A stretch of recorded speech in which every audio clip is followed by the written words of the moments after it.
Can go ahead. Just unmute yourself, please, Bilal. Yeah. Good afternoon, everybody, and welcome to this afternoon's gastro hepatology echo session focused on pathology. I'd like to welcome both Professor Martin Hale and Dr. Washington Dooney, who will be taking us through essentially a smorgasbord of interesting cases that have come across their microscope in the last few weeks.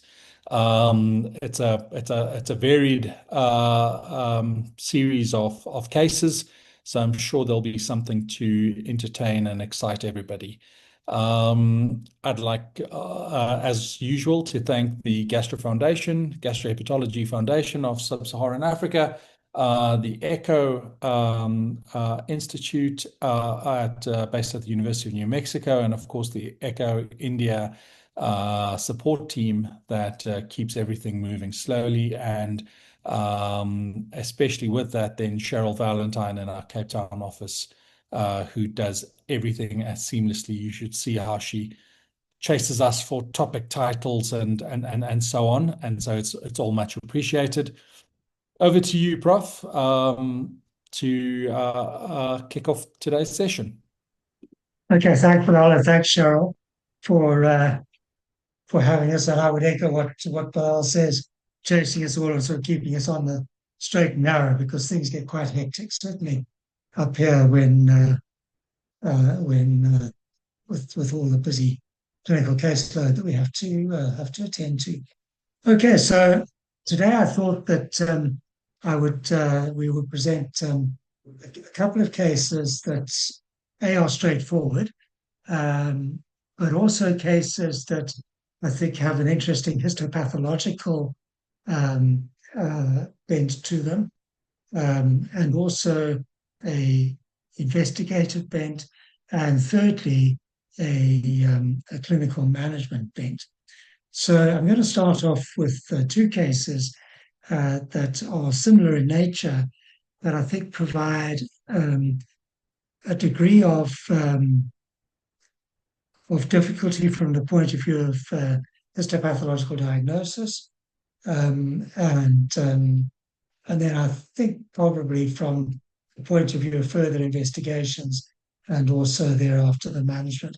So I'll be very interested in what everybody thinks is, from a gastroenterology point of view, how they would manage these patients.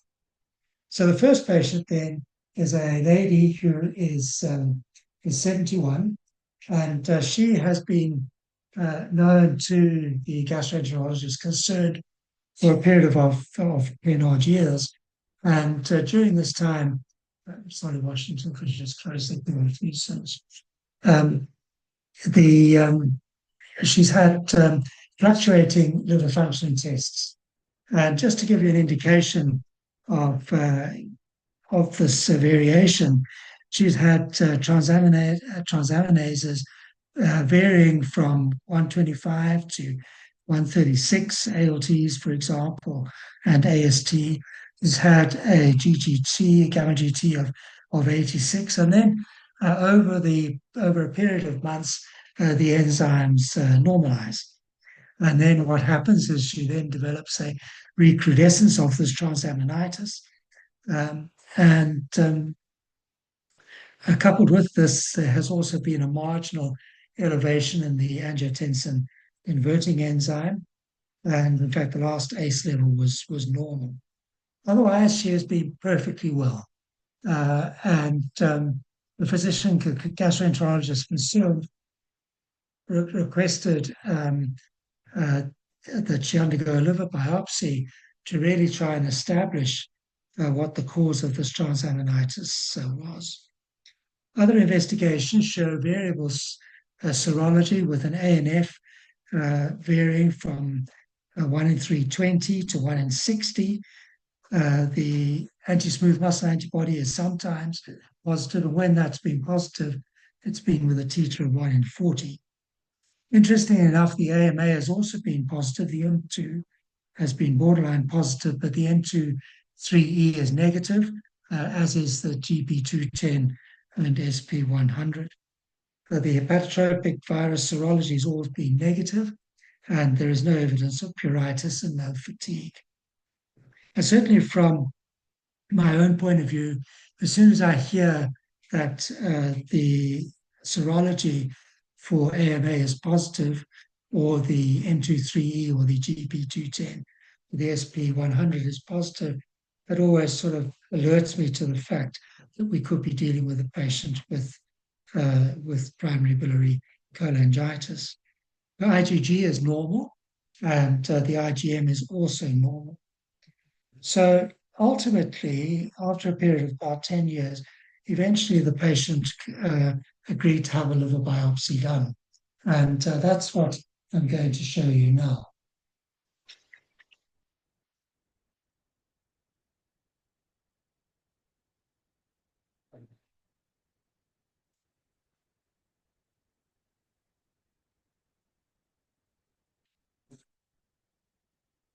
Right, so here is the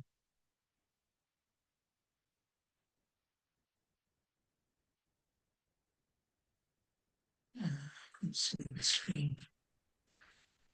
If you realize.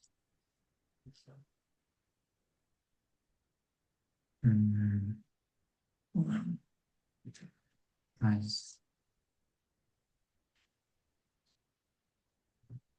Okay, so it's this one.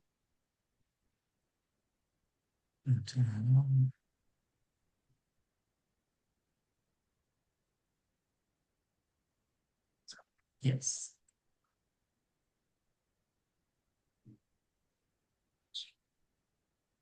Okay, so this is the liver biopsy, and suffice to say that it's a good biopsy. Some 29 odd portal tracts included in the biopsy across. In fact, so not as many as that, but certainly a significant number of portal tracts. It was well more than 11 portal tracts. I haven't actually counted them. This is work in progress on this particular portal, or at least on this biopsy. So what we see is at low power, you can see that the architecture is maintained, but all the portal tracts show some degree of expansion, ranging from mild to moderate expansion. And if we look at this particular portal tract here, you can see that there is this lymphocytic inflammatory infiltrate together with a few plasma cells. And there is also interface inflammatory activity. And you can see we've got the interface inflammatory activity here. Yes. So you've got this interface inflammatory activity.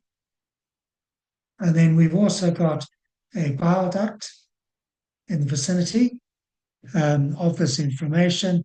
And we can see that we've got lymphocytic inflammatory exocytosis in this particular bile duct. You can see the spillover of the inflammatory infiltrate into the interface region, and we can see that we have plasma cells included in this inflammatory activity. Another portal tract there, where the inflammatory infiltrate is not as intense.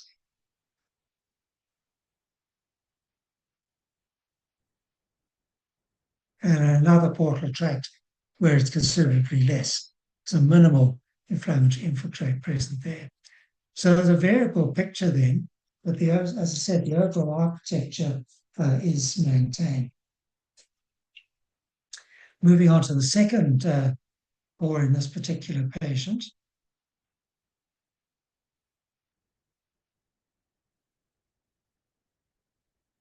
We've got another portal tract here. And you can see there's quite marked expansion. We've also got interface inflammatory activity. And when we look at these inflammatory cells, we see a combination of lymphocytes and plasma cells.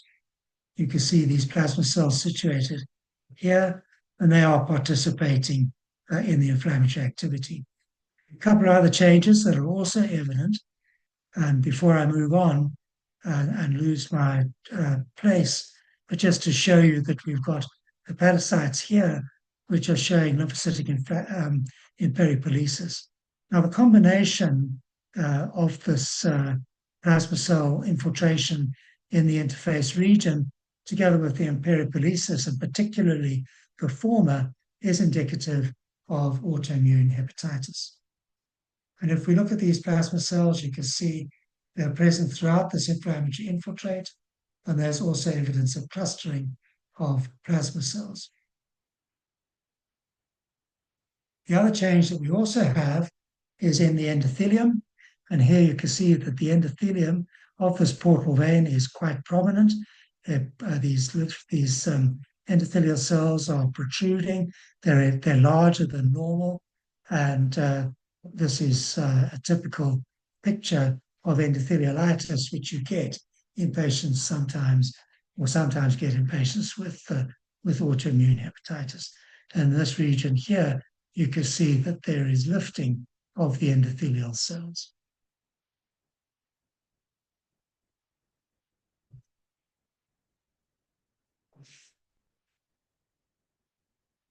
Right, and then moving to this area here, once again, let's see that. You can see here that there is this interface inflammatory activity with plasma cells. And then there's also spotty lobular inflammation, once again, including plasma cells, this sort of thing here.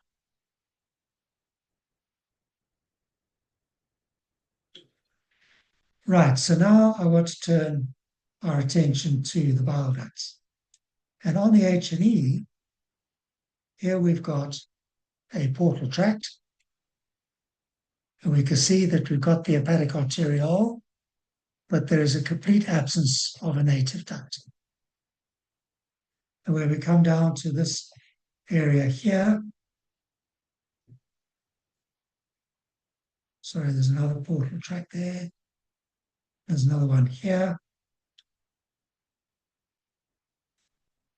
And here, once again, I think I can see the hepatic arteriole, but there is no native duct. So that's two portal tracts in which there is no duct represented. Now, given the fact that we know that this patient's AMAM2 is positive, excuse me, that's very concerning for the possibility of an overlap syndrome.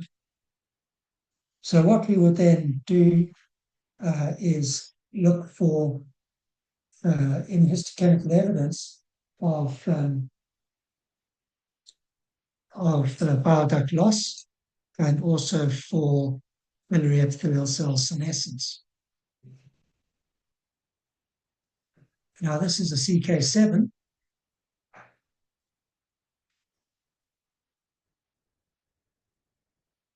Which stains the cytoplasm of bile ducts, this brown color. And in this particular instance, you can see that this portal tract shows two bile ducts, one there and one there, and those bile ducts are perfectly normal. I think it is interesting to note, particularly when I show you the second case, that there's a paucity of stem cell metaplasia and also no significant bile ductular proliferation. Now, we also use the CK7 not only to highlight the bile ducts, but also in situations such as this, to actually count the number of bile ducts with reference to the portal ducts. And as we all know, there should be a bile duct in every portal tract, or pretty close to one in every portal tract. And in this particular instance, in this patient, there is a native bile duct. I counted 9 portal tracts, and 8 of them show native ducts. So there's no definitive evidence then of bile duct loss on the CK7, although that does seem to be apparent on the H&E stain. And then suffice to say that the P16 is also negative, and in this particular instance, I guess you're looking for both a positive and a negative stain, the interpretation being different as to whether it's positive or negative. So I'll just show you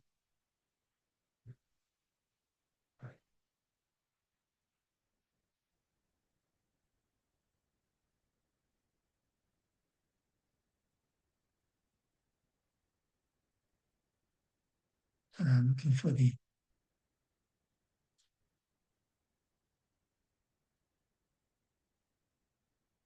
biliary epithelium, a nice bile duct that will project well.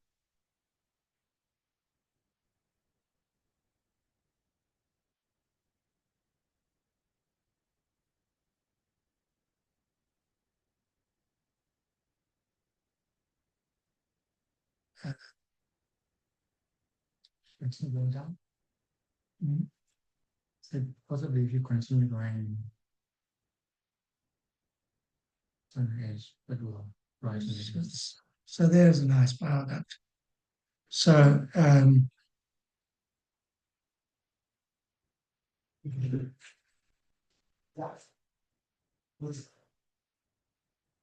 so there's a bile duct there. So we go through all the portal tracts, pick up the bile ducts and see whether there's nuclear or cytoplasmic staining. And in this particular instance, it's negative. So that tells us that there's no evidence of biliary epithelial cell senescence. Just to remind everybody that P16 is one of the proteins involved in cell cycle division. And P16, if you like, is considered to be a brake on cell division. So if P16 is expressed, then that indicates that there's a brake on cellular replication taking place. So that's the philosophy behind immunohistochemistry, P16 staining. So then the question is, then we're left with the question, perhaps you can think about it while I show you the next case. How would you manage this patient, given that the patient's got a low positive AMAM2, and there may be loss of, but not confirmed, loss of biliary epithelium. So she's got autoimmune hepatitis. Happy with that as a diagnosis. There is no evidence of any architectural distortion. This is the serious red. And a little bit of expansion of the portal tracts, as you see there, but no architectural distortion. There's a little bit of sinusoidal fibrosis as well. But I think the liver is in pretty good shape from that point of view. So think about that one while I show you the next case. And then I think Bilal will have a discussion on the two cases. So the next patient is different. So this is a man of 71 who is HIV positive. And he is virally suppressed. He's on an antiretroviral, although we don't know precisely the name of that antiretroviral at that particular time. He has a CD4 count of greater than 500, and he's on a fixed dose combination. But he's lost weight over the last 6 months, and he's got a hepatitic picture with an ALT of 324 and an AST of 276. He's got a gamma of 108 and ALP of 99. Bilirubins of 24 with a direct component of 12. He's got a platelet count of 74, and his ammonia is normal. Ultrasound shows a small liver, and there's no evidence, or should I say small liver, but no evidence of splenomegaly or varices. So it's interesting that he's got this platelet count of 74. Serology for the hepatotropic viruses is negative. Serology for CMV is negative. celiac is negative. But, and this is the interesting thing now, he's got an IgG of 31. And interesting, Bilal, perhaps we can also discuss that in the light of his HIV status. We've mentioned this and discussed this in the various meetings that we've had over the years, and the immune dysregulation that happens in in the HIV positive setting. So he's got an IgG of 31, he's got an IgM of 6.5, so that's elevated. The serology shows strong positivity for SLA, row 52 is positive, ANA, anti-nuclear antibody, is negative, LKM is negative, but he has a positive AMA M2, and he has a positive M23E. MRCP shows normal ducts, and he also has a history of ethanol consumption in his past history, excuse me, which from my point of view is recent because it was only a year ago that he stopped drinking, bearing in mind that he is 71. And I think certainly the manifestation of ethanol, I think, is not going to disappear that quickly. So then we've got this autoimmune profile, we've got an HIV positive profile, and we've also got a, excuse me, a PBC profile.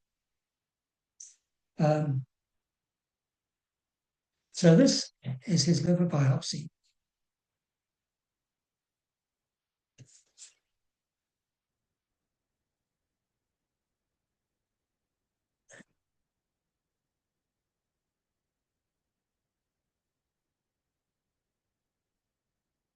And this is the serous red. And I think you can all see that it's clearly a cirrhotic liver. We've got nodules of regenerating hepatocellular tissue surrounded by fibrous connective tissue bands. And as I said, the important thing is not to necessarily, I mean, yes, obviously it's important to make a diagnosis of cirrhosis, but the most important thing is to determine what the etiology of that cirrhosis is so that appropriate treatment can be instituted. And this is his liver biopsy, the H&E. And if we look at this H&E, you can see that, first of all, you've got this quite significant lymphocytic and plasma cell infiltrate in the portal tracts and fibrous connective tissue bands. There is evidence of interface inflammatory activity, and plasma cells are numerous in this inflammatory infiltrate. And if we look here, you can see this extensive interface inflammatory activity.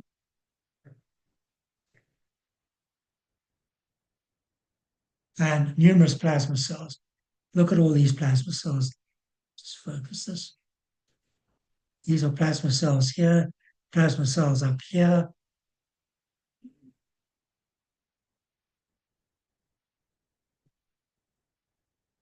And numerous plasma cells. You can see these plasma cells here.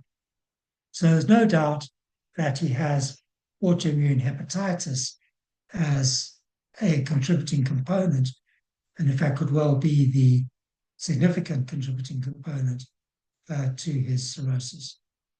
The other thing he also has is hepatocytes showing peripolesis of lymphocytes, and I'll see if I can find one. I think there is one there.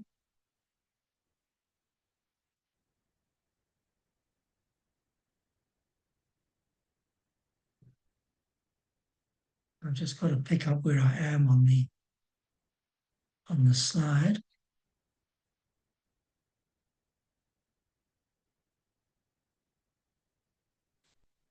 Yeah, there it is there. I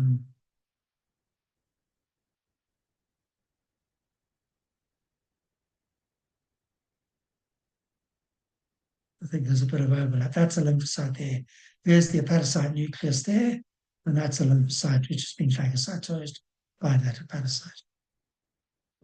So autoimmune hepatitis he has. So then the next question is, can we explain the PBC positive serology? Well, I shouldn't say the PBC positive serology, the AMA M2 and the M23E.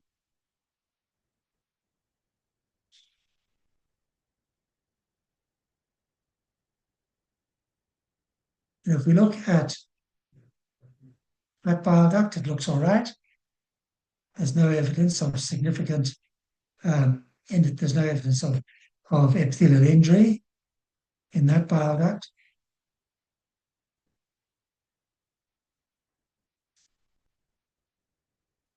But if we go through this, and it's always difficult in cirrhosis to determine whether or not there's bile duct loss or not. And one gets the impression that there is ductopenia here. But if you look at these bile ducts there, they look all right. There may be a little bit of pallor of the cytoplasm and mild or very early cytoplasmic vacuolation.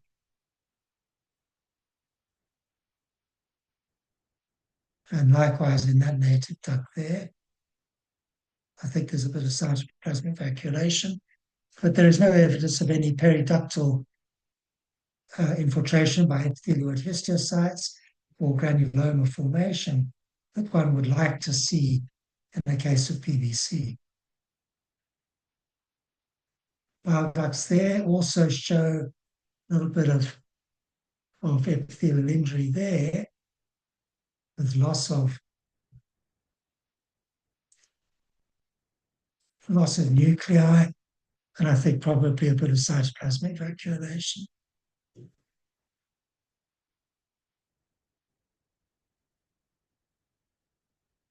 When we get to this bile duct here, you can see that the injury is becoming more apparent.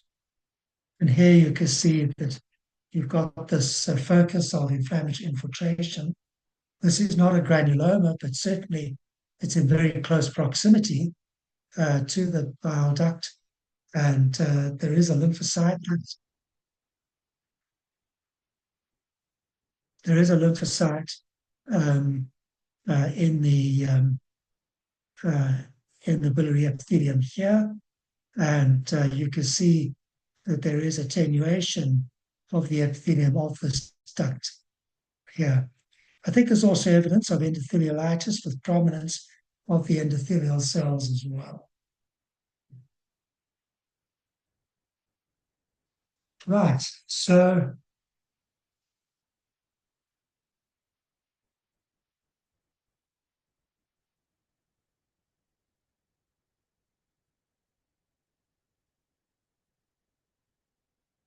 this is the second core. And it shows very similar changes. I think there's an aggregate of lymphocytes there without a germinal center. That would be consistent with autoimmune hepatitis.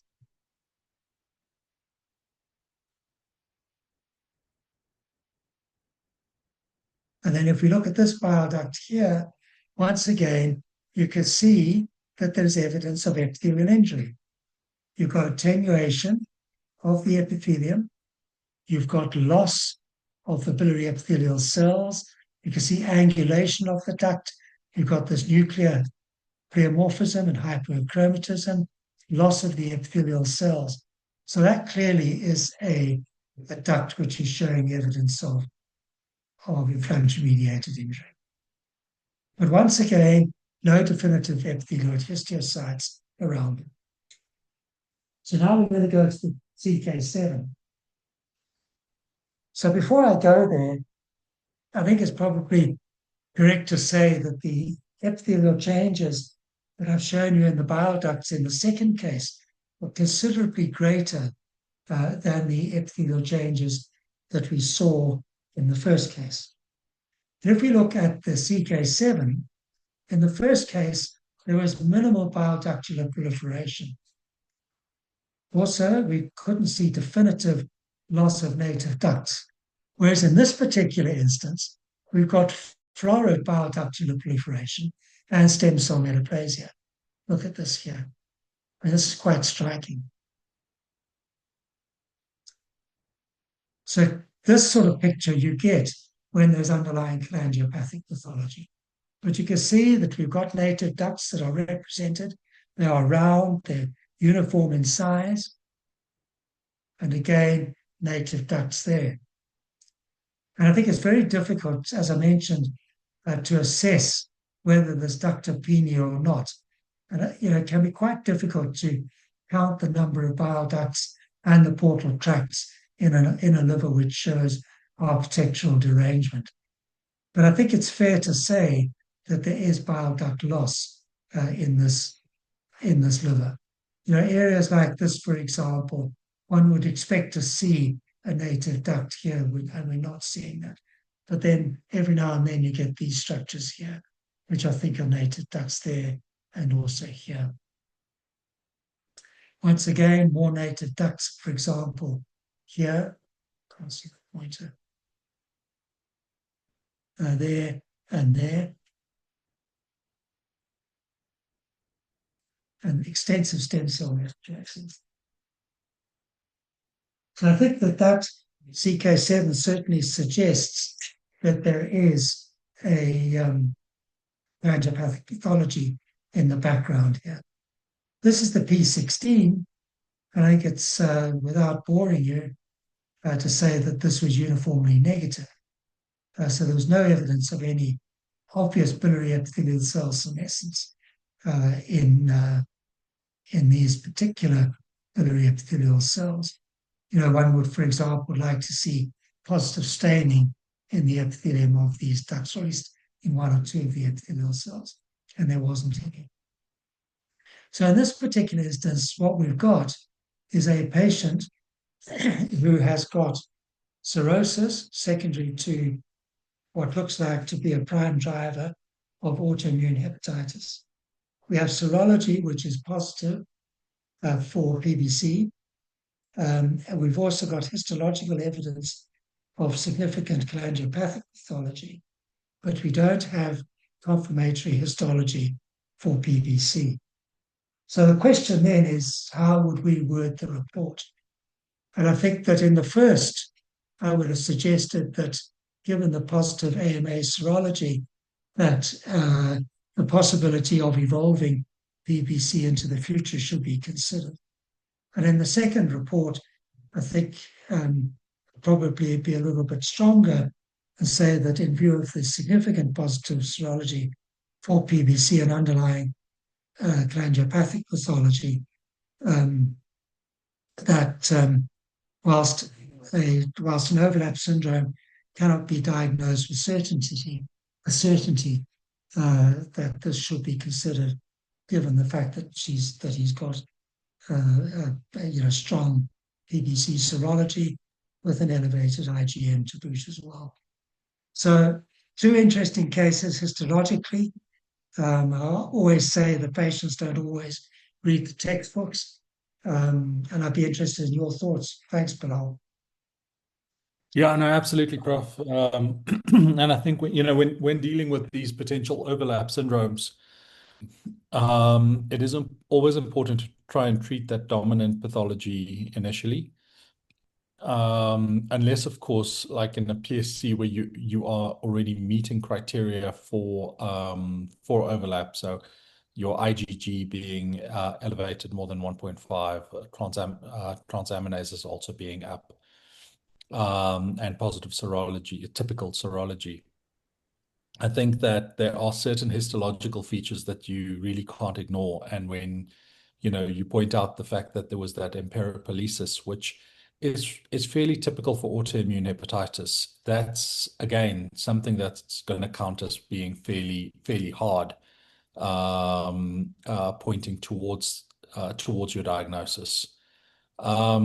I think that the positivity of your biliary enzymes your PBC markers shouldn't be ignored. They've got a pretty high specificity for the development of PBC. So while the patient may not necessarily have PBC now, the treating clinician should be wary about the potential for PBC developing at a later point. So where the patient's not on ursodeoxycholic acid, and if you start developing cholestatic type symptoms of pruritus, fatigue, and then elevation of your alkaline phosphatase, that's when you kind of would probably warrant even a repeat liver biopsy to check and see what's going on. I think these patients, and the question of repeat liver biopsy here is also important, because a lot of these patients are not necessarily a one and done process, where you do a single liver biopsy, say I've got my diagnosis and off I go. Here's your azathioprine. These are patients that need close evaluation, need close monitoring. and further evaluation should include the potential for a liver biopsy at some point. Yeah, thanks, Bilal. I mean, with these patients, the first patient may not get put onto URSO straight away, and we did discuss it earlier on. The second patient, because although the histological features are not as striking from the point of view, are not informative from the point of view of an epithelioid cell infiltrate, granulomatous infiltrate.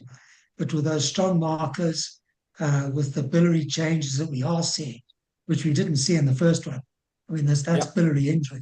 The question in my mind all the time is this, and this is what the literature talks about, is should we call it autoimmune cholangitis? Although Maxwell does say that term should be reserved for patients that are seronegative from the point of view of PBC. So in other words, I guess what I'm saying in a roundabout way is there, do you think, sufficient histological evidence of overlap, given the positive PBC markers and evidence of epithelial injury without the granulomatous change? How would you treat it as an overlap? Sure.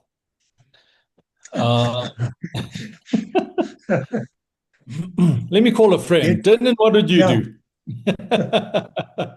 I see Dylan on the meeting. Yeah. So no, guys, if there was histological evidence of biliary changes, Yeah, I would be very inclined to start the URSO from the starting, knowing that it's a relatively benign drug to be used without too many other side effects with it. except on your wallet. Option two is you treat the AIH hard and then rebiopsy after a short interval. And sometimes you've just calmed down the most dominant pathology, and the pathology not being treated will then rear its head. So honestly, that's kind of the approach that I was considering, is to manage your autoimmune hepatitis and then reassess. And you could even just reassess just in terms of your alkaline phosphatase.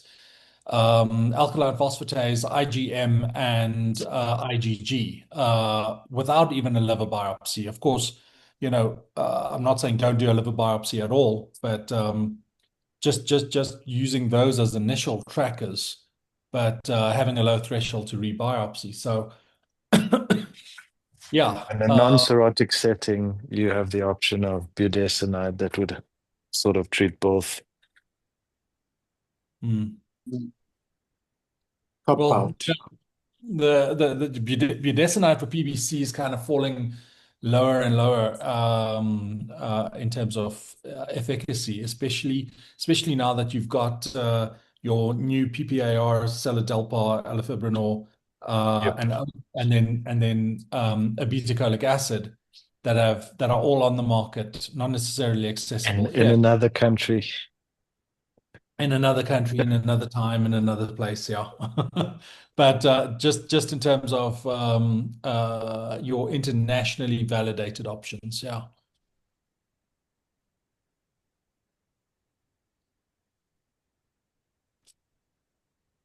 I'm not sure if anyone. Bilal, Martin, what is apparent with all, the excellent presentations that you've been given is that the two conditions, I think the natural history of the two conditions behave very differently. Although there are exceptions, PBC tends to be can be a slowly progressive disease. So correlating the enzymes that we use routinely to indicate activity with the excellent autoimmune markers that are now available, these host of markers that you get on a panel, and the histology that you present is often very difficult because it varies along the way. Whereas autoimmune hepatitis is a much more kind of a condensed condition where you need to act more aggressively in order to to prevent those cases from slipping between your fingers and progressing without you knowing. So the approach, I think, can be a little bit different. In deciding whether to treat the one or the other first, I'm always in favor of treating one at a time. And if you're going to treat the autoimmune first, to do it properly and not kind of these half measures with endo, coach, etc., etc. I mean, get a good response. So it also confirms that, in fact, that it's the autoimmune aspect that's contributing to the pathology that you're seeing. And if there is a PBC aspect to it, at the URSO later. But I think the natural history of the two and the approach that we have is different in that there is a sense of urgency with autoimmune and less of a sense of urgency with PBC. But, I'm just basing that on the observations that I've kind of picked up over the months, listening to you present these wonderful cases of the two conditions and also debating whether the overlap syndrome is there and which should be treated at any time. I'd be very interested to hear the Bilal and Dinan's comments and your comments. Yeah, so I think autoimmune hepatitis has a very poor 5-year survival, approaching that of certain disseminated malignancies left untreated. So certainly you can, and we've seen it where patients, also with relatively normal enzymes end up progressing under your noses if you're not targeting true normal ALT, AST, and true and suppressing your IgG to normal levels. So autoimmune. So you got to push the drugs. The drugs are now available. I mean, if you use steroids and they don't normalize, I mean, you add your immune suppressive therapy, but then you've got to keep going with tacrolimus or whatever you decide to do. You've got to normalize the enzymes. Totally normalize the enzymes. Whereas with PBC, I mean, I've got patients who've been going for years and years and years. I mean, we've had them on URSO. We add a bit of fibrates. Now there are other options, but the enzymes aren't really normalizing. They're kind of hovering about. I don't have the same sense of urgency with them. So, even if you look at the consensus, you're looking for normalization of your transaminases and an alkaline phosphatase of not more than 1.67 times upper limit of normal. Your alkaline phosphatase is really your big marker for PBC. And yes, we're not talking about complete normalization, but certainly that 1.67 times upper limit of normal is what is where you're looking at. I think there is going to be more of a push now that there are more options available, and they'll slowly filter through here, where we want to make sure that our PBCs are also sitting within target range, either normalization of ALP or at the very least 1.67 times upper limit of normal. Yeah, I think you're right. I think the recent consensus is that we've been a little bit lazier with PBC and we should be a lot more active getting the ALK phos normal. But often that's associated with drug-induced morbidity. And, you've just got to, share the risk-benefit ratio. Whereas with autoimmune, I really am not interested in sharing that risk-benefit ratio. You've got to go for aggressive treatment in normalizing the enzymes. So I think what's nice is that, if you look at OCA is a beta-cholic acid, and the side effect profile is somewhat concerning, and hence it's fallen from a recognized second-line agent to now certainly a third or fourth-line agent. It's not up there as your next add-on from URSO.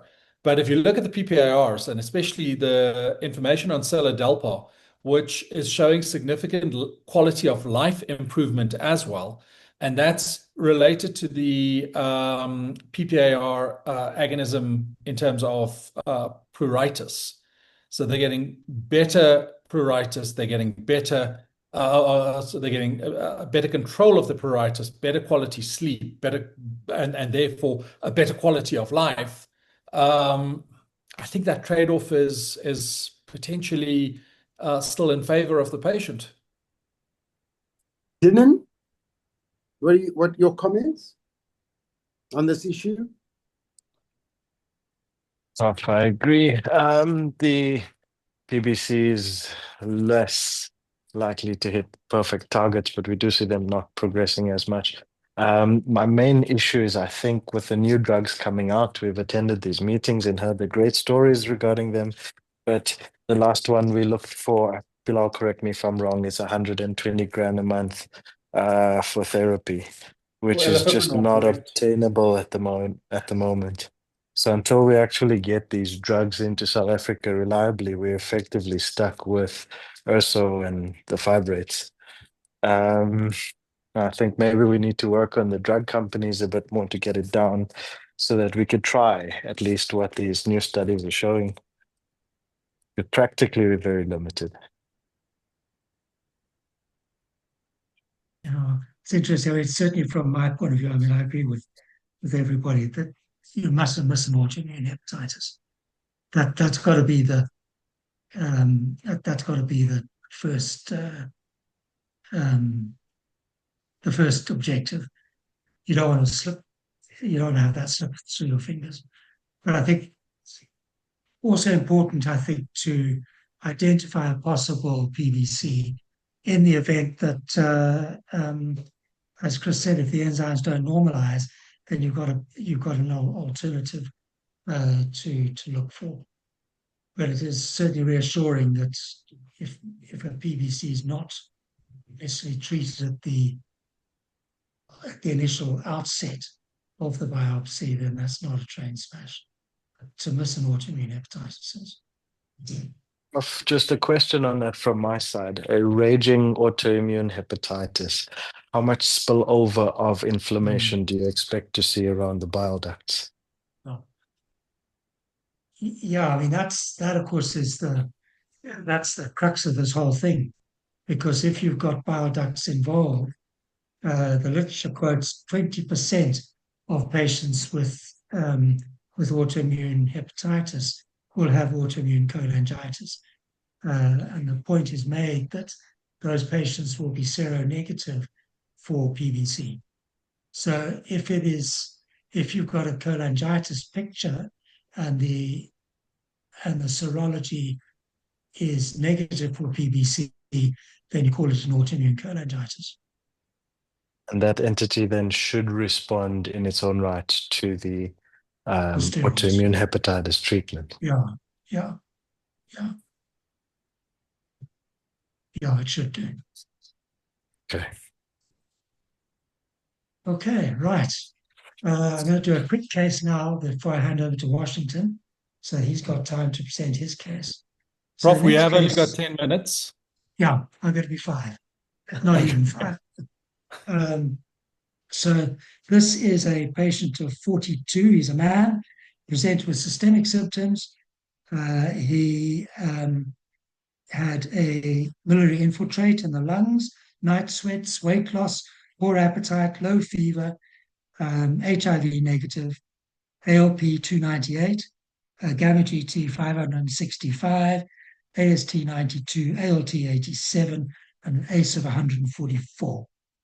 He has been managed on empiric TB treatment without improvement.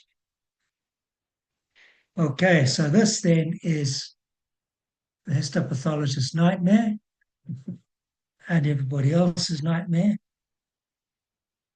because it shows a typical granulomatous hepatitis. Can you see that? Is it there, Bilal? Yes, it is, Prof. We can see it. Thanks, Cheryl. So there we've got portal-based granulomatous inflammation. And interesting enough, in this particular patient, there's quite a significant inflammatory infiltrate, which is lymphocytic, includes a few plasma cells, includes a few neutrophils, excuse me, but there is no evidence of necrobiosis. You can see eosinophils there. So you'd have to think of schistosomiasis as well. Didn't see any schistosomal eggs. There's a granuloma there, which is in the parenchyma.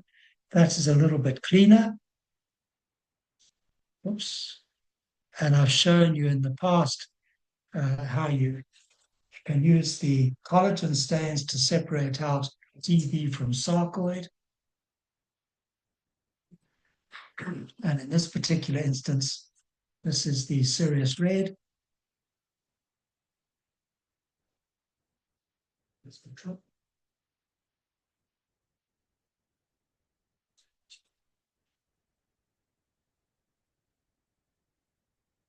And there down there is a granuloma, I think. Yep, that's a granuloma.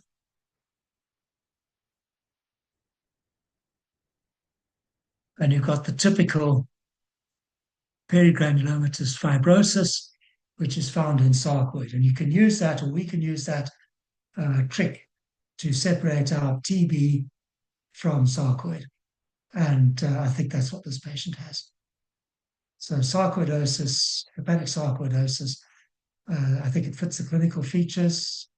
The ACE is elevated. There's another granuloma, and you can see the perigranulomatous inflammation. Okay, so that's a little pearl of histopathology for you. Okay, hepatic sarcoidosis. I'm going to hand you over to Washington now.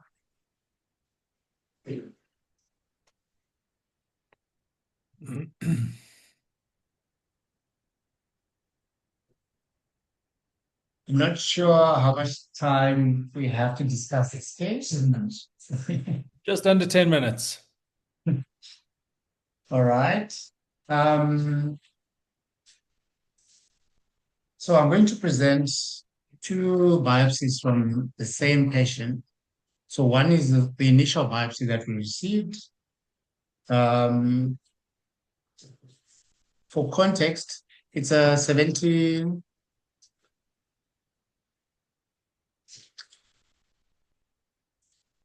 79-year-old gentleman who presented with a mass in the left lobe of the liver. The information that we were provided with is that he has a normal alpha-fetoprotein, and imaging showed no evidence of washout. So maybe from a histopathology point of view, what is integral is around the use of stains.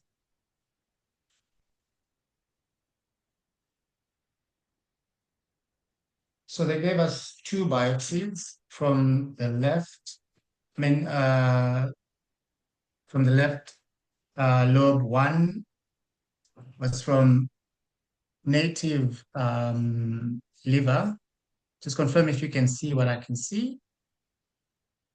Yeah. You can see the screen? Great. Yeah, we can. So there was no evidence of malignancy within the adjacent liver parenchyma. There was some fibrosis. I think we went as far as F2, but we couldn't go as far as calling it anything more regarding cirrhosis. This is just the H&E. So I'll try and rush through so that we save a bit of time.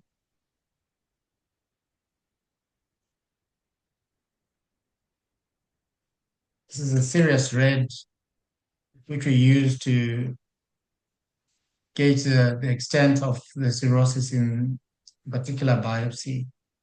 So some portal expansion in areas.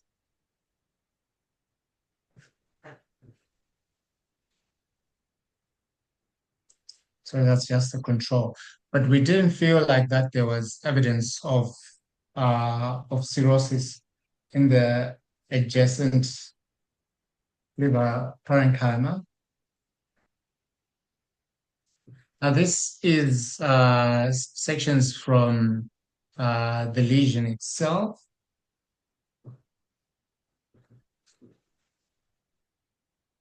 So straight off the bat, one can appreciate that there is loss of your normal trabecular architecture.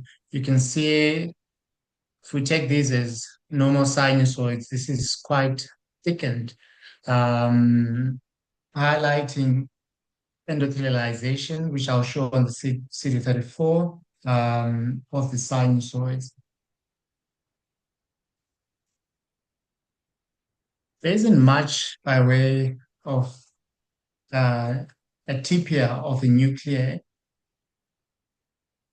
but from the H&E, one can appreciate these prominent endothelial cells within the sinusoids, which should raise concern immediately,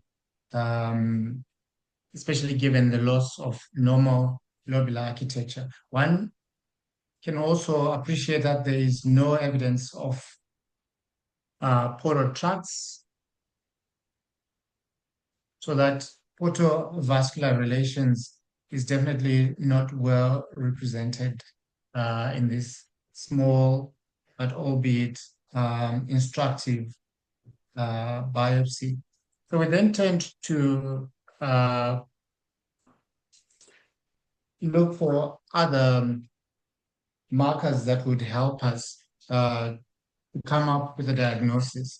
And we use both spatial stains and immunochemical stains. I must say, since joining this practice, one of the things that I've learned is the importance of spatial stains and the importance of looking at every stain, but also the importance of trusting your gut. I say that because sometimes the markers don't always play or they don't always read the books. You will see what I mean in a second. This is a reticulin stain.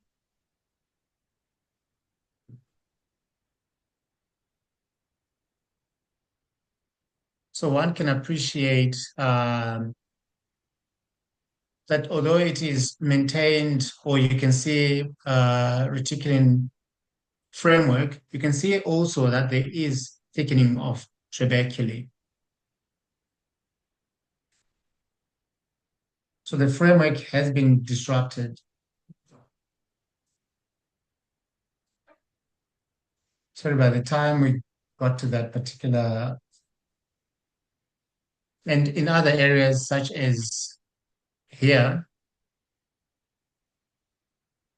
it's a bit faint because actually there is attenuation of normal reticulin fibers. So this all raises concern for neoplasm.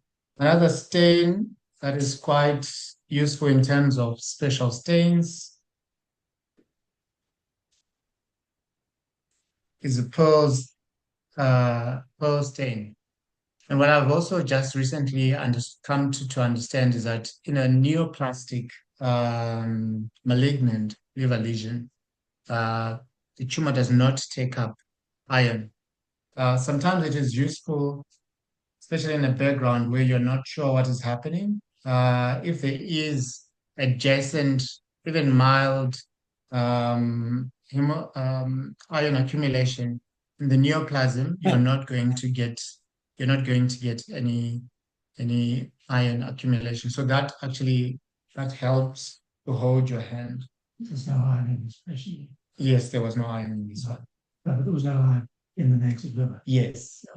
But I just thought I would raise that because I'm going to show the CD34. No, that's the Yes. So this is the CD34. So one can appreciate immediately that there is extensive staining within the endothelial, within the sinusoids, showing evidence of endothelialization of the sinusoids in keeping with hepatocellular carcinoma. So you will realize that by the time you get to the CD34 in terms of your sequence for trying to prove for malignancy, this has already sort of pushed you over the cusp of just a benign lesion. We did do other stains, including a HEPA1, which in this case would not be very useful because we already know that we are in the liver. But in case you were considering a metastatic lesion, it would be useful. It is positive. It's showing cytoplasmic staining. But like I said, it will not be able to help you differentiate between benign and malignant. It just shows you that the lesion is native to the liver and is not metastatic. The other stains that we did include glypican-3, which was unfortunately negative, and arginase, which was also unfortunately negative. So before, I would be a little bit hesitant to call it hepatocellular carcinoma, especially with those other markers being negative. But with the guidance of Prof, I think we did call it hepatocellular carcinoma, and the patient subsequently had left lobectomy. And I'll quickly show you sections from that particular resection. I'm aware that I'm a little bit over time.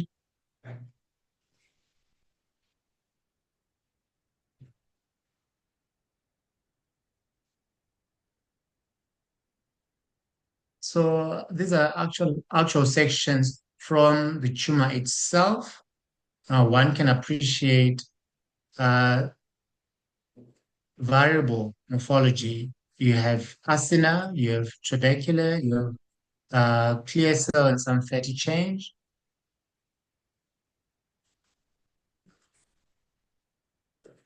You will also note that the morphology that we see here now is a little bit more in the lobectomy, is a bit more convincing and diagnostic as opposed to the biopsy that we had. So this patient had a multi-nodular well-differentiated, I think we call it, or moderately differentiated. It's grade 2. Grade 2, moderately differentiated hepatocellular carcinoma. Again, we repeated the arginase and glypican-3 on the actual tumor, on the actual resection, and they were both negative. So just something to watch out for. Producing bile. It's producing bile. Oh, yes. Prof has just pointed out to me what's comforting about this particular tumor in proving that it's hepatocellular in origin is the presence of bile, as I'm trying to show in that with my mouse there. And this is seen in a number of areas. So all of that is bile. So yeah, hepatocellular carcinoma, even without sort of diagnostic clinchers such as arginase and glypican-3, reticulin, stain, and CD34 were good enough to hold our hands for us to call it hepatocellular carcinoma. So is the H&E. Yeah, and yes, including the H&E. Back to you, Dinan. Sorry, Bilal. Yeah, let me just get my screen on. As usual, thank you very much. We're just a little over time, so I'm not going to open for any further questions. I'm going to wrap up just by thanking both of you for the fantastic case presentations. We always learn, jointly with these sessions, and that's what makes them so excellent. Big thank you to Cheryl, the Gastro Foundation, iEcho India team for helping with background support, and of course iEcho New Mexico and Sanjeev Arora's initiative that has been transformatory for medical education internationally. Thanks very much, everyone. It's upper endoscopy, I think, next week. So looking forward to seeing everyone then. Cheers and bye-bye. Thanks a lot. Bye-bye. Thank you. Cheers. Thanks Cheers. so Bye. much. Thanks.